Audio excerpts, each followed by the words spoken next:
right, it should be just about good.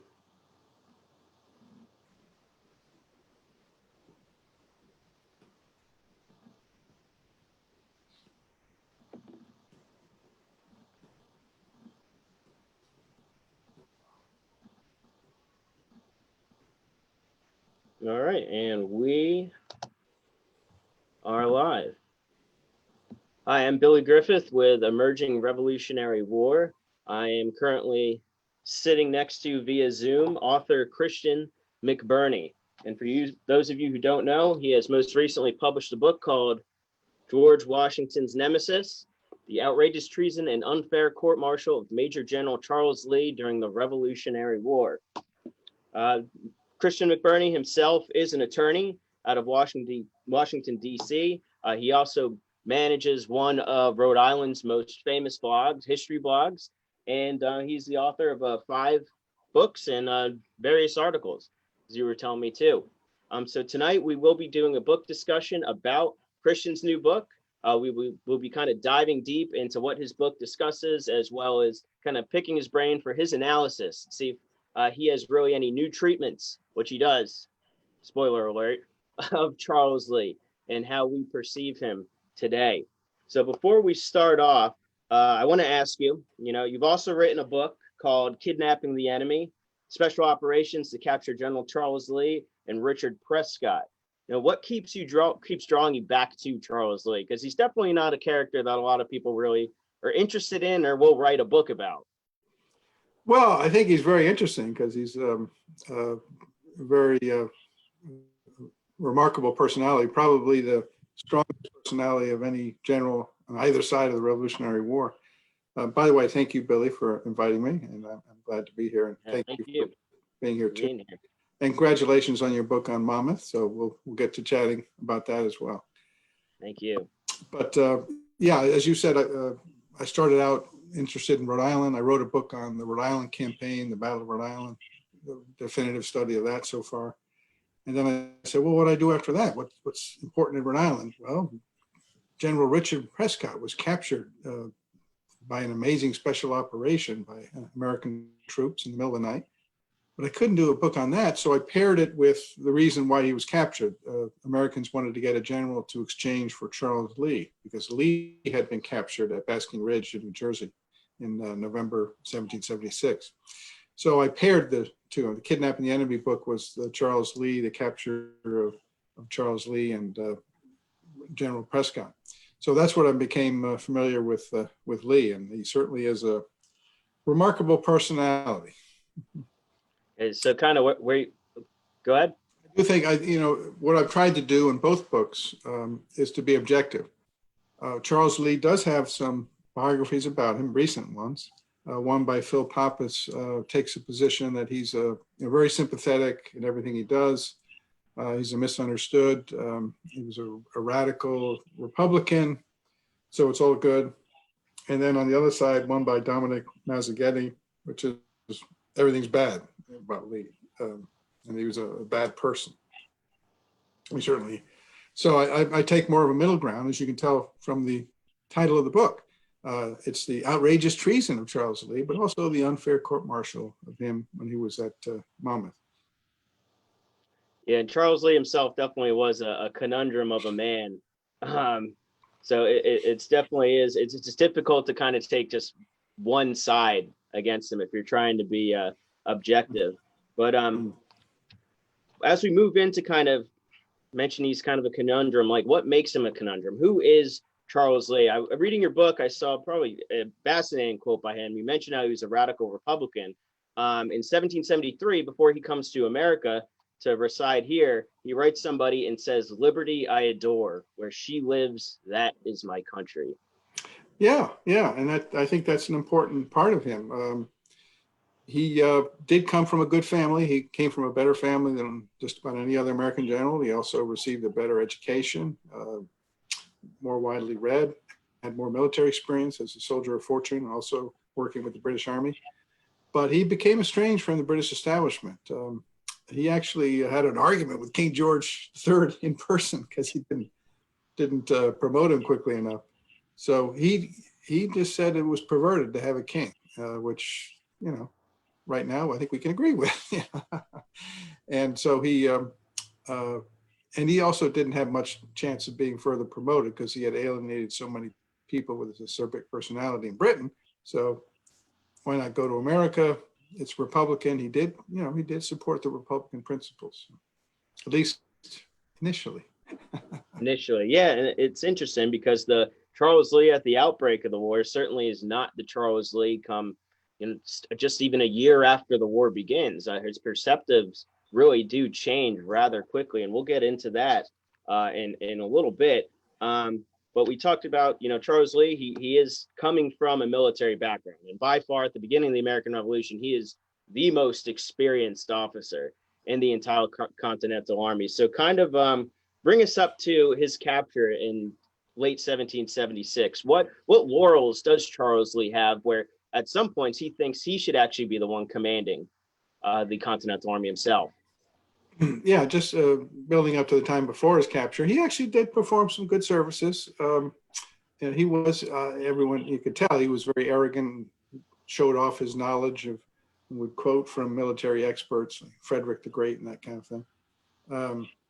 But he actually, when he was actually in the field, he did pretty good service. One of the most interesting things he did was in South Carolina, the expedition in 1776 by Clinton and Parker, Admiral Parker. It was aiming to take over Charleston. Lee was appointed by the Continental Congress to take over leadership, so he was in command. But he realized, he came a little late, and Governor Rutledge had things well organized. William Moultrie was building that fort, Fort Sullivan, and so he didn't assert himself. He kind of said, I really think this fort's not going to work out. You should probably abandon it, which he was right, because if the British had gotten around the island, they would have just raked the side. It was only a one-sided fort. But, he didn't press himself too much. He didn't try to dominate, and he allowed things to go on, and it turned out pretty well. And he actually got credit for it, probably too much credit, because really Moultrie and Rutledge and others should have gotten the credit. But he, when Washington was kind of waffling about whether to evacuate Manhattan Island, he said, "We got to leave. Kingsbridge is the last bridge. Otherwise, we're going to get stuck on this island. We've got to leave immediately." Washington appreciated that. He mentioned that several times afterwards. And he gave some advice in the Battle of White Plains that was well taken. So he did a good job in Virginia, in Boston. When he originally came there, he led one of the divisions. He helped train Nathaniel Greene and John Sullivan. So, he did some good work early in the war. Yeah, no, definitely. And he definitely was somebody that, as you mentioned, like Washington really did respect his advice, and any suggestions that he made, Washington really took them seriously. And even just his presence on a field, talking about Fort Moultrie down in Charleston. I know you wrote your book, pretty well known too, that when Lee arrives actually in Fort Moultrie while it's under fire to inspect it, the men see him as this cool, collected inspiration, even though he himself physically, it's been described that he wasn't much of an inspiration, kind of ugly, very thin, not too tall. But Moultrie himself would write that just his presence was worth over 1,000 men. Yeah, and he was, there was right in the middle of the artillery duel, so cannons balls were flailing everywhere, and his aide was shrinking, and, "Are you sure, General, you want to go over here?" So, yeah, he was a brave guy. He was shot at the battle, invasion of Fort Ticonderoga in the French and Indian War. He was wounded in a charge. So he was definitely brave personally. Yeah, and he definitely served here during the French and Indian War. That's right, and we'll probably get into it later how he feels that the war should actually be prosecuted. But definitely, maybe his experience here in North America during the French and Indian War could have played a big part in that. So moving on now. Obviously, New York has fallen now. We talked about the abandonment of Manhattan. Washington's column and Lee's column are now separated. What becomes of Charles Lee as Washington is retreating across New Jersey? Well, Lee was left in near White Plains with about 6,000 men, although he was losing men every day as enlistments were coming up. And because Washington didn't know how he was going to invade New England or if he was going to go towards Philadelphia. Turns out he was going to go towards Philadelphia and New Jersey. Lee at that point is saying, Washington just isn't the right general. We lost the Battle of Long Island. He got kicked out of Manhattan. He's wishy-washy, which is the worst thing you can be. And I think he thinks, as I say, arguing my Kidnapping the Enemy book, that he thinks that he should become the head of the Continental Army. But he almost was wishing, I think, for Washington to get defeated. So he what Washington kept, it would really be a really good idea if you came to my aid and joined my army with your troops. But Washington was not at that point confident enough of himself to order Lee to do that. So about the fourth time he finally ordered Lee to do that, Lee finally did it after waffling even more. But then that's when a very unfortunate thing happened to Lee, at least for Lee's perspective. He was traveling behind his troops, 3 miles behind his troops, and he stayed at an inn. It was an area, there weren't many nice houses. His troops were 3 miles away, camped. This nice opportunity to stay in a decent inn, sleep in a real bed. And he stayed in the bed. But, in those days, loyalists knew everything. Patriots knew everything. And the word got out. The great Charles Lee is sleeping in this inn. And it just so happened that Earl Harcourt, colonel of the 16th Dragoons, elite British cavalry regiment, was doing some reconnaissance. They knew that Lee was in the area, so they were going to check it out. And they heard from loyalists where Lee was staying at Basking Ridge. So they were able to surround the inn. Bannister Tarleton, the great fierce cavalry leader, did it. And after a fierce but violent struggle, they captured him. And Lee was brought to New York City, and he was a captive for 15 months during the war. Yeah, and it's interesting you say, there was a struggle before the men guarding Lee were overtaken. As I was growing up, I would always hear that Lee, it was believed that Lee kind of walked out and surrendered himself right away as if he was trying to go to the British ranks. Obviously not the case, though. No, that's right. A lot of myths about that, but two Continental soldiers were killed. And there was firing inside the house where he was, and so he had to surrender. Mm-hmm. So now Charles Lee has been captured, and he is at first taken from New Brunswick, New Jersey, correct? And then after that, eventually taken to New York City. And it's during this period that you write, he really does start to change perspectives in regards to this war that he was so ardently for at the beginning. That's right. He really underwent a change of mindset. He had been a firm believer in Republican values and firm believer in the militia. He thought that the American army should be mostly made up of militia. But he was disappointed. The Battle of Long Island, the militia ran away. Not as he thought 100,000 militias should join the American army, but nothing near that number came up. So he was disappointed. And he didn't think Washington was the right leader. He thought he was the right leader. He, I think, essentially thought this was a lost cause. And he came to the conclusion that it was in the best interest of America to renounce the Declaration of Independence and go back to British rule. So it was kind of shocking. The first thing he did was he asked, sent a letter to Washington saying, I'd like to have 2 or 3 members of Congress come and visit me for the public interest. Well, what could have been the public interest? It was obviously to negotiate a peace. And Congress saw through it right away, and they said no. As a matter of fact, several months beforehand, there was an actual peace negotiations with Admiral Howe. And Franklin was there, John Adams was there, and Lee railed against him. Why did Adams and Franklin go there? There was no possible way that the House could have provided any good terms of peace. Nothing had changed, and yet now here we have Lee asking for a negotiated conference. Do you think he really was at that point losing hope in the American cause, or was he kind of growing desperate because he himself was now prisoner with potentially no prospects of rejoining that cause anytime soon? Yeah, I mean, one argument is, a lot of historians have poo-pooed this period where he was, I argue, committed treason, and that, well, maybe he had a temporary, was worried about being hanged, because Howe said word to him that basically he was going to investigate whether he should be hanged, because he had been a member, been in the British colonel, lieutenant colonel, and he now was taking up arms against the king.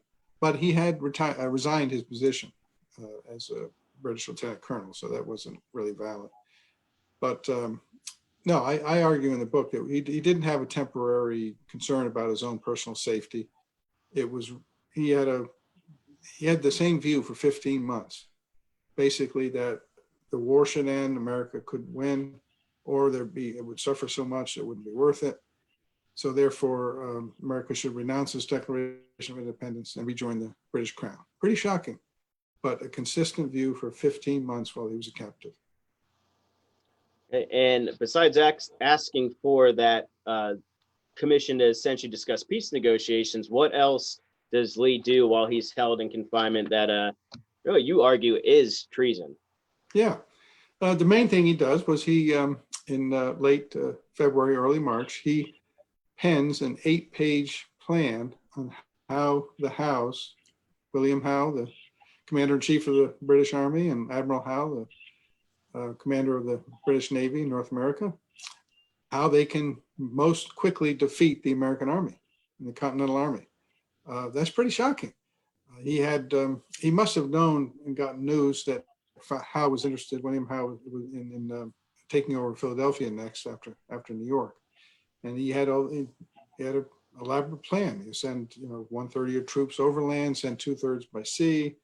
The loyalists in Maryland and Frederick County area are going to support you.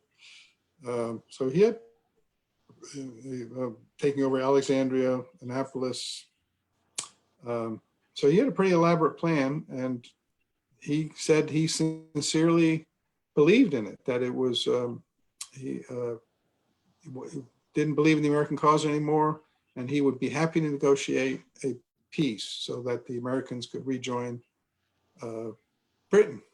I mean, just amazing, considering what had happened. America had declared its independence. It had been fighting in all these desperate battles. The British had been imprisoning Americans now in terrible situations. So there's a lot of bitterness. So it was pretty remarkable that he would do this. And yet, after he was captured, of course, Washington had great victories at Trenton and Princeton. So there was hope there, but he didn't really appreciate that. Was there evidence that Lee did actually learn of the victories at Trenton and Princeton? Because he seemed to be going into the 1777 with still the disasters around like New York fresh in his mind, like nothing else had happened since then. Yeah, I mean, it's a good point. I think he almost throughout the 15 months, and even when he returned to the Continental Army, it was like nothing had changed, and no one had grown, and the Continental Army hadn't improved and learned from its lessons. That just wasn't true. But that was his perspective, I think. He did not appreciate how important Trenton and Princeton were, and that the Continental Army was, through experience, and Washington himself, were improving over time. Yeah, and going back to the peace negotiations, obviously, or actually the plan that he had submitted to one of the Howe brothers' secretaries, right? Is it Henry? Was it Strachey? Was the name? Right. Yeah. Go ahead. Yeah, that's it. Strachey. Yeah. Yeah, and just by doing that, even if the Howes never actually saw the plans, you look at this whole situation through what treason is defined in the Articles of War. He said just trying to aid the enemy in this regard, regardless if Lee was just having fun with it because he was bored or if he was serious. It doesn't matter who saw it. He was still discussing this with the enemy. That makes him a traitor.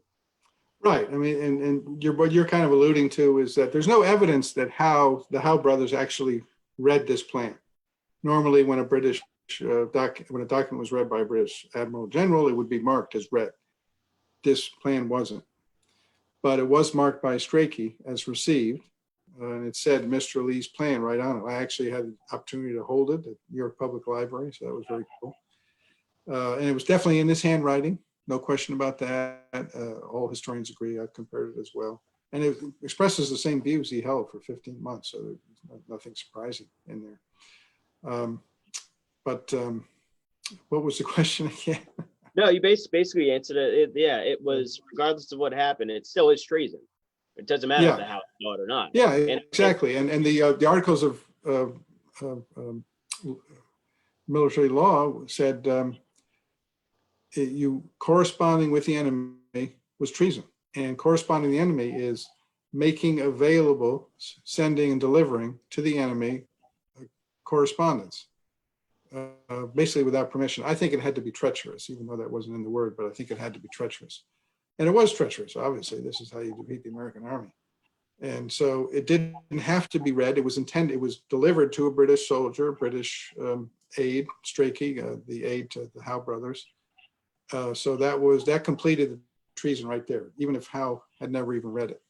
I think he must have learned about its contents. I don't know if he read it or not, but that wasn't really necessary. The intent was there. You know, he addressing was Howe. Oh, you Howe brothers, you're going to be very moderate in your terms, and I hope you're moderate in your terms with peace with the Americans. So he clearly, you know, it was addressed to them. Yeah, and he himself, obviously, he had no authority whatsoever to be discussing peace terms with the Howe brothers. Right. And if you're a general, it's okay to discuss peace in a battle. You know, if you're surrounded, you're a fort, and then they're discussing peace terms. But to take the political role of renouncing the Declaration of Independence without authority, that's beyond the pale. It shows a real arrogance in his part. And I know before I read your book, your analysis when it comes to this topic of treason, you really don't hold back any punches going after him. You know, it's just real matter of fact. This is what happened. This is how we need to look at it. Where a lot of historians, I feel, looking back, they kind of, in hindsight, they say, oh, well, nothing really came out of this plan. You know, there's no evidence really that the House even saw it. And then obviously Lee ends up coming back to the American army and fighting. It's not like where Arnold, where his plan is discovered and then he jumps ship and now he is officially a traitor. Just because Lee, and nothing came out of Arnold's plan either. West Point remained in American hands. So you've unpacked a lot there. So let's start with number one. I think you might have been one of those persons before you read my book that you were persuaded that initially, oh, this is just a momentary lapse, not a big deal. You know, Philip Pappas in his biography of Lee hardly mentions it, one or two paragraphs, that's it. But I think you would agree now it was a pretty significant deal, and it really does look like treason. I mean, would you agree with that? Yeah, especially looking now. I mean, he's not just like some common soldier pitching an idea of how the Americans can be defeated. This is the second in command of all American forces. Yeah, this is not somebody of insignificance. Right, and he kept it secret too, which was interesting because he allowed him to, by keeping it secret, he could, if the British won, well, I was trying to help you out and negotiate an end of the war. If the Americans won, he could, or if the British didn't win immediately, he could always rejoin the Americans as the number two. So pretty sly. The Americans never learned about it during his lifetime, and it wasn't known about this correspondence until 75 years later. And as I also say, you know, there's lots of letters. I discovered some new letters and new material, but he basically had the same views for 15 months. So it wasn't just his plan either. Yeah, it really is incredible just how he did become an entirely different person in just a matter of months. Yeah. And Arnold, was he as bad as Arnold? No. Arnold took about $1.2 million, bribe. He took up arms against America. He went to England after the war. Lee did none of those things, but that doesn't mean Lee didn't commit treason. Mm-hmm. Yeah, he just never was accused of it at the time.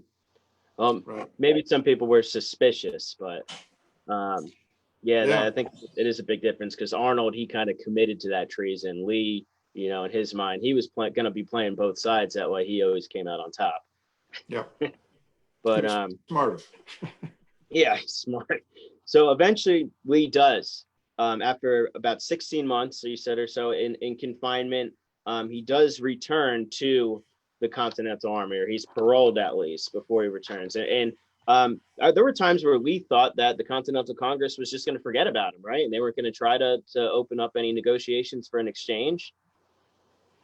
Yeah, and that may be one reason why he promoted this idea of having 3 congressmen come join him, because he thought that or maybe writing the plan, he thought the Congress may have ignored him. But he did get word a few weeks later that Congress said to the Howe brothers, you have to protect him, and if you treat him as a traitor, he was like accused of being a traitor on all sides because he had left the British Army, then we're going to hang one of your guys, one of your British officer prisoners. So that showed him that they were behind him at that point. But that was after he wrote his plan. Mm-hmm. But still, he had the same ideas throughout 15, 16 months of the captivity. So now, before he is actually allowed to return to American lines, he does meet with both William Howe and Henry Clinton, correct? Yeah, he had a chance to be exchanged in New York, but he actually wanted to go to Philadelphia to meet with William Howe, and he talked to him about the negotiated peace, and so Washington was kind of upset about that, but went along with it. And then finally, he does meet up with the Continental Army at Valley Forge. Right? And by then, Right. as we've been discussing, the Continental Army isn't the Continental Army that he remembers. Well, right. He thinks it is, and he immediately criticizes Washington. Oh, he's not a good leader. He says, at that point, von Steuben had done a great job training Continental troops, but he says, oh, the American Army shouldn't be training to meet British regulars on the field.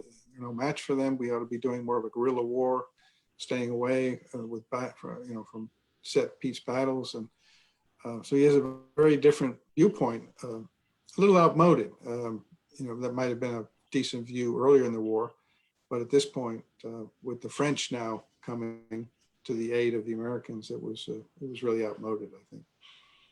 And he even before he's actually exchanged officially, when he's still on parole, he rides up to York, Pennsylvania, right, and actually tries to promote his plans to and even potentially feel out what their opinions are on a negotiated peace with a lot of men in Congress. Yeah, I mean, he promised Howe, I'm going to make a good effort. He might have been concerned that Howe, if he did make a good effort, Howe would expose that he had written this plan. So he made somewhat of an effort to feel people, congressmen out, Henry Lawrence included, about negotiated peace, but he got a total, stiff arm. You got to be crazy, So he just didn't. He had no concept of what the reality was. All right. So now, come May, Lee rejoins the Continental Army officially. He resumes his position as second in command. Just right after that, a new campaign is about to begin as the British are evacuating Philadelphia and moving across New Jersey to get to New York City. Washington crosses the Delaware once again in pursuit of them. Lee is leading the vanguard of that army through New Jersey, and eventually he's going to be leading the vanguard at what will become the Battle of Monmouth Courthouse, fought near Freehold and Manalapan, New Jersey today. And this is where I think Charles Lee where I was always sympathetic to him, because I do feel this is what he's remembered for, what happens that day, his most famous moment or infamous moment, that he really does get the short end of the stick, and there is really no objectivity when it comes to analyzing his role until your book, as well as Fatal Sunday by and your book as well. Yeah. And my book as well too, which obviously took on the tone of some of the more recent looks at it, and again altered kind of my thinking of it. But discuss a little bit, what is Lee's role on the morning of June 28th? Well, he's got half the Continental Army with him. Washington's about 10 miles behind, so not yet in supporting distance, but he is instructed to attack the enemy. Now, it looks to me that he wasn't ordered to get in a general action. Washington just wanted to have him attack the rear of the British Army, show how the Americans' training had really improved, and they were willing to go on the offensive and have a nice little small victory. That's what he was looking for, I think. So Lee was trying to do that. Clinton was retreating. He was going up to Sandy Hook. That's where Admiral Howe was going to pick him up with his fleet and take him to New York City. Clinton had 3 divisions. He had the rear guard, say 1,600 troops in total. Then he had about 2,000 elite soldiers, the guards, grenadiers, light infantry, some of the best troops in the world, about 3 miles north of Freehold. And then another 3 miles was the main body of Clinton's troops, 6,000 in total. And Lee had 4,600, so he was outnumbered if you looked at all of them, but he was hoping to capture the rear guard. And he had actually made plans to do that. Once his troops arrived, he had a plan of encircling the rear guard. He told Wayne, don't attack the center of the British, kind of play with them a little bit, get their attention, but don't drive them away. We're going to go behind them and then surround them and capture them. And so by doing that, he was conforming with the orders to attack the enemy. The problem was things didn't work out as he had planned. Clinton very smartly saw what was happening and turned his troops around and started marching them pell-mell towards Freehold. And he lost 60 men that day from heat stroke. It was an incredibly hot day, and he marched them so fast that men were falling and just tragic, terrible deaths. But that's what Clinton wanted to do. He saw his chance to attack the Continental Army. And Cornwallis, in charge of the elite group of 2,000 soldiers, was closer. So he started marching towards Freehold. And Lafayette, meanwhile, has 3 regiments, much smaller than Cornwallis's, and he's marching towards Freehold. So things didn't look so good. And Lee says, all right, I guess I better drop that plan. He took another brigade and started marching with it towards Freehold. But that's when things really fell apart. Yeah, and I know Lee would get kind of flack for not being quick enough to kind of pounce on Clinton's rear guard that morning. He was very cautious getting his troops into position, sending out men kind of and doesn't really know what's in his front, how many troops are in his front. So people criticized him for being too cautious earlier that morning before he finally makes a move. But in hindsight, you can look at it and say, well, if he was any quicker, he would have fell on basically the entire British army there before they actually. Right. So when he did get there were some delays, as you said. He got some bad intelligence from New Jersey militia.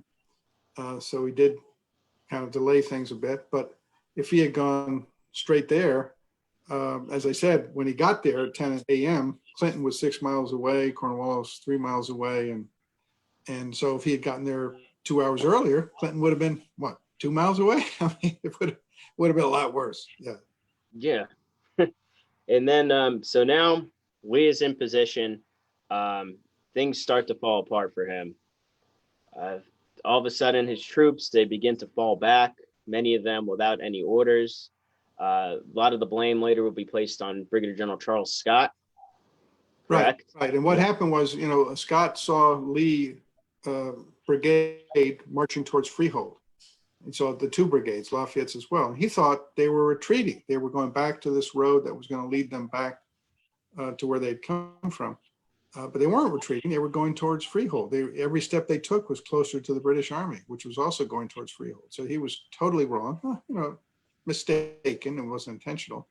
But without any orders, he ordered his brigade, the largest in Lee's army, to reverse his course and retreat through the woods. And worse still, he convinced Brigadier General Maxwell, who was behind him with another large brigade, to retreat as well.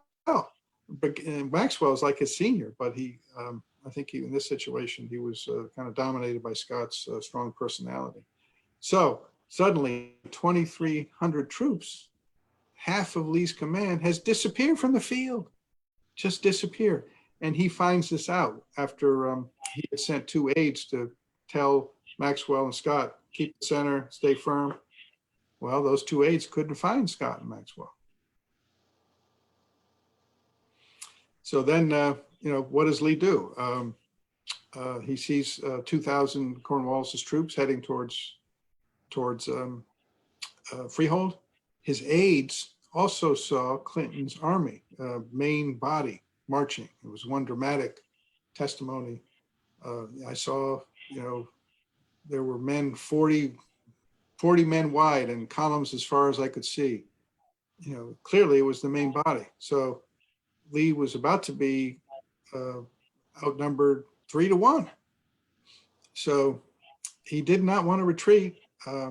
He still kept his troops going towards Freehold and taking defensive positions outside of Freehold. But Cornwallis's 2,000 troops, one of the best troops in the world, the flower of the British Army, were about to pounce into Freehold on them. And he had this ravine behind him. If they got caught in a ravine, that could have destroyed all of his troops. And he decided to order retreat. Of course, he hadn't retreated first. It had been Scott and Maxwell. And to order retreat, that's tough. That's a difficult thing to do. It's really hard, but it was the right move. And I argue he saved half the American army by doing that. Yeah, I can definitely agree with that. And you do argue in your book, too, that now we're approaching that moment where Washington is about to arrive on the field. And all he's seeing are troops kind of in disorder, marching to the rear away from the British Army rather than towards it. So in his mind, he's obviously furious, thinking that Charles Lee had not fulfilled what he believed were his orders of attacking the rear of the British Army and pinning them in place. So he gets word from a fifer that everybody's retreating. Nobody knows what's going on, from some New Jersey troops as well. He hears the same news. So now he's bolting off, trying to find what the actual situation is that's unfolding. And he meets up with Charles Lee. And let's talk a little bit about that famous encounter. Sure. And what's ironic about that was Washington was seeing New Jersey troops under Maxwell, who had retreated without orders. They had retreated through the woods. So, they weren't going to march all in columns. But actually, all of the troops under Lee's command, none of them were captured by the British. No colors were captured. It was a good retreat. It's not easy to do a retreat, and the British were on their tails the whole time. But actually, it was very well done retreat, and it really showed how von Steuben's training at Valley Forge had helped. But yeah, that Washington saw these people retreating and the soldiers retreating. That's the last thing he wanted to see. He knew that Lee had hesitated to attack early on. But because he said, well, why should we attack the British Army at all? Let's let them go on a bridge of gold in New York City, and we'll join up with the French, and then we'll be able to fight them. But so that was Washington's perspective. Although, if you look at the record, Washington did get some reports from some of his aides about what was going on. So it's not totally true to say that Washington was entirely surprised by the situation. He had been told that, I think, Clinton had turned around and was coming after him, and Cornwallis was coming after him. So they had this great, the famous exchange. And unlike a lot of myths, there was no swearing. Washington used strong language. Sir, what is the meaning of this retreat? And Lee was taken aback. Well, he thought he had done a good job by ordering a retreat, and he was about to making a stand at the hedgerow. And so he was, of course, very proud man, so he was upset as well. So it was a difficult situation, but no swearing. Now, Charles Scott, after the battle, that's a different situation. Maybe we can talk about that later. Yeah, definitely. Because that's obviously what everybody remembers about this encounter is what's written by two men who were not even present at that spot. Yeah. What's happening in decades. Yeah, Charles Scott. Yeah, he remembered. He was, of course, Lee tried to make him in the court-martial, tried to make him the villain, but Scott instead succeeded in making Lee the villain. But still, Lee got his punches in, so Scott didn't forgive him. And when Scott was an old man in the 19th century, he told this story about, Washington swore. He swore like an angel from heaven. Well, sorry, angels don't swear. So he insulted religion there. And he insulted Washington by saying that Washington swore, because Washington didn't swear. We have the testimony. That's one of the great things about having the court-martial testimony. It occurred only a couple of weeks after the battle. And we have all this testimony about that meeting, and none of them talk about swearing or, that kind of harsh words. It was the tone more than anything else that upset Lee, not the swearing. So Scott was conniving even in his old age to reinvent history there. But so many historians buy that, and they buy that Lee had a chance for a great victory at Monmouth, and he let it go, and that Washington swore at him. Even looking at the Hamilton, the great Broadway show, which I love, but it's pretty harsh on Charles Lee. He's made out to be he lost. They gained a neutral outcome from the potential jaws of victory. They could have won, but Lee screwed up. And even the AMC miniseries Turn, their portrayal of Charles Lee is that he was just a bumbling idiot and a malicious traitor as well, that he had planned to force the Americans to retreat that day. So Washington would lose this battle. So never looked up with any Makes sort for of a good TV show. But yeah, exactly. Because again, like you mentioned, as Lee is made the villain during his court martial, he is naturally, I guess, a good villain because he's, like you say, your title, he is George Washington's nemesis. Yes, and after the battle, he made the mistake of basically saying it's a contest. Well, let's see who's right, who made the better decisions at Monmouth, me or you. So he's making it a contest, insulting Washington, and you weren't going to beat Washington at that point. He just didn't realize that. Because even after, very impetuous, and he made a lot of mistakes when he would just come out with some of these outbursts. And back to the Battle of Monmouth that day, a lot of people, the myth is that immediately Lee is relieved of command and sent to the rear after that meeting. Not true. He stays right there on the battlefield and organizes a rear guard so Washington can prepare the main American defenses on what is known as Perrin Ridge. Well, Lee successfully buys some time for Washington, and he's right there in the thick of the fighting too. Some of the bloodiest and vicious fighting of the entire Battle of Monmouth near the hedgerow. And he is, in fact, after his men are finally driven back, one of the last men to leave that part of the battlefield on that side of what is known as the West Morass. That's right. Well summarized. And a lot of people think at Monmouth that the main action was afterwards when Washington ordered Wayne to attack or in the New England regiments to attack. But by then, the British had already retreated. There were a couple of it was a British regiment that hadn't quite retreated, so they got stuck in an awkward situation. But that was not the main battle. The main action, as even John Lawrence and Alexander Hamilton would say, was at the hedgerow where Lee set up his defense. And it was a real good showing by the Americans. Rhode Island Regiment, Connecticut Regiment, 10 rounds of just pouring fire. Some of the British said it was the most fire they'd ever come across. Henry Knox and some of his subordinates played with the cannon in an excellent fashion. So it was impressive, but the numbers were too many. And so Lee had to retreat over this bridge, over morass, but they all retreated safely. No one was caught on the wrong side of the bridge. And so now Lee arrives back to Perrin Ridge, and he is ordered to return to Englishtown with his vanguard to reorganize them. So that will be Lee's last role that he plays in the Battle of Monmouth. Yeah, he's essentially out of the battle at that point and gets himself in trouble because he was told that the Americans had won the battle. Oh, that's not true. And the British are just resting. And so he put his foot in his mouth there, which came out during the court martial and was not well received. Well, he's really good at doing that. That's one of his many talents for sure. Speaking of foots in the mouth, let's now move on to after the Battle of Monmouth. So the Continental Army retires to Englishtown. They've just won this victory against the British, although the British do continue their march to New York City. So strategically speaking, it's not really a victory, but morally and tactically, it certainly is. Definitely one of the most important victories of the war up to that point. But now Washington and Lee are back in Englishtown with the army. And at this point, you argue that the best thing for Lee and Washington to have done is, well, Lee to just let this whole thing go. His honor has been slighted at this point because of that confrontation. He feels that he needs an explanation or an apology at least. And thought if you said that if Washington and Lee would have kind of just met in person in secrecy and resolved this, things would have been fine. Or if Lee just would have said nothing and got over it. Right. Yeah. And Washington didn't understand what was going on. He was being fed bad information by Anthony Wayne, was not his best battle. Intentionally bad information from Charles Scott, I think. So he did not have the full story. And Charles Lee should have made sure that Washington had his side of the story, but instead he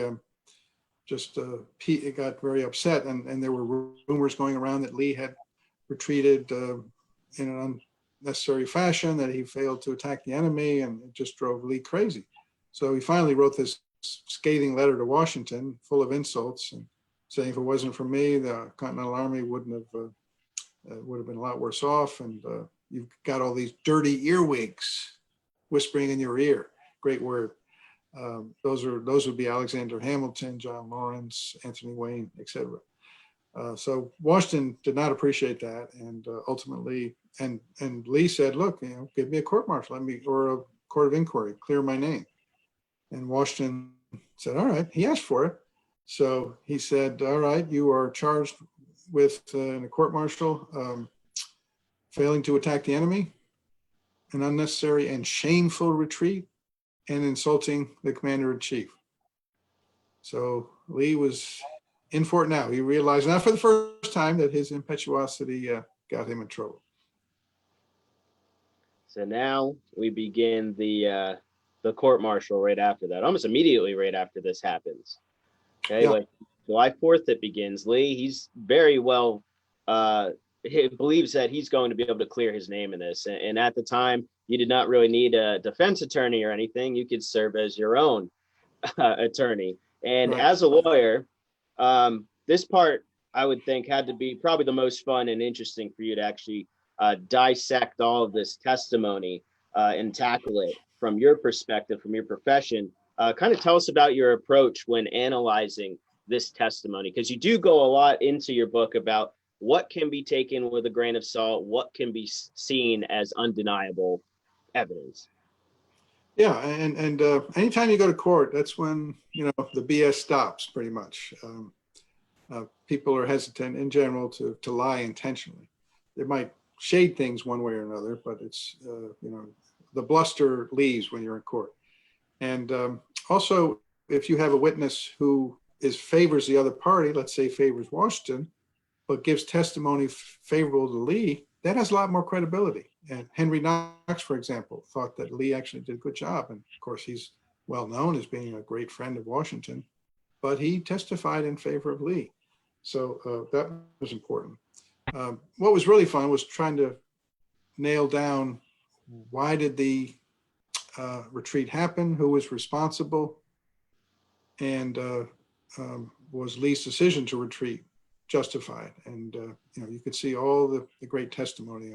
John Mercer, his aide, when he said he couldn't find Maxwell or Scott, and then he looks up the road and he sees thousands of British troops massing and marching down the road. I mean, he knew he was in trouble at that point. So that was obviously pretty dramatic. And then also there was a scene where another one of his aides is talking with Scott, and Scott says, "No, Lee's 2 brigades over here, they're retreating." And the aide says, "No, I don't think they are. I think they're going to Freehold." "No, they're retreating, and I'm going to retreat." So that was really one of the key moments of the day of battle. So as a defense attorney, did Lee actually defend himself well during this court-martial? He did. I mean, he definitely brought up all the points, but as usual, he was too insulting. And he paid for it afterwards, because he got into these, had challenges of duels. He would always say things with a kernel of truth, but he was too harsh, tough.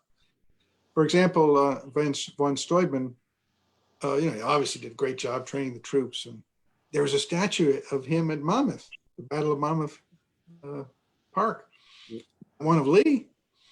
But I think Steuben deserves it. But he really didn't do anything in the battle. And Lee even said, "Oh, he was a distant spectator in the battle." Well, that's true, but kind of harsh. So after the battle, Steuben challenges him to a duel. "You insulted my honor." So fortunately, they avoided it. And speaking of duels, Charles Lee and John Lawrence, one of Washington's aides, actually get into a duel as well, right? Yeah, they actually fought one. Lawrence and Alexander Hamilton were both great opponents of Lee. and they had some very tense moments during the testimony. Lawrence actually got upset because after Lee was convicted and after his conviction was approved by Congress, Lee just let loose on Washington. An extremely insulting article saying that Washington didn't win any battles, and any battles that were won by his subordinates. And Lawrence got upset and challenged him to a duel. Under the Code Duello, that wasn't permitted. Only the principals could do that. But Lee was upset at what Lawrence had said about him at the trial, so he went along with the duel, and Lawrence actually wounded him slightly in the chest. But fortunately, that was it. And also Anthony Wayne, Lee kind of mocked Anthony Wayne a little bit. Wayne had been in the center. He kept on calling for more troops, more troops. Well, that's not, Lee just wanted to have Wayne just contain the British rear guard in the center, and then the main force was going to circle around and capture the British troops.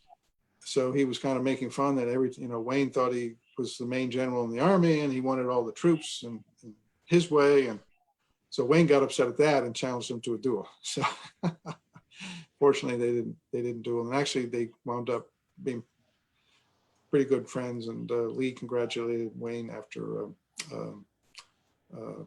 Stony Point. Okay. So speaking of kind of the subordinates under Lee, that day, ERW's own Phil Greenwald has a question. He said, did any of Lee's subordinates, i.e. Charles Scott, get a pass for their conduct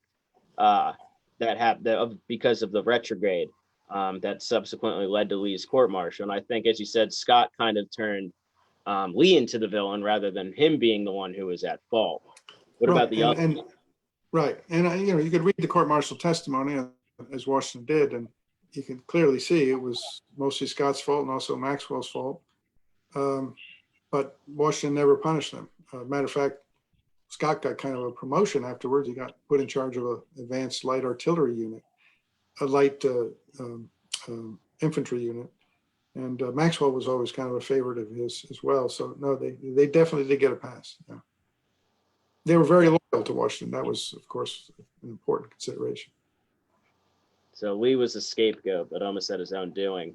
And speaking that, what do you think ultimately led to things going against Lee here? Because in your book, you argue out of the three accounts, he really can argue against two of them very well. It's the last one about disrespecting the commander-in-chief that he really doesn't have much of a defense to.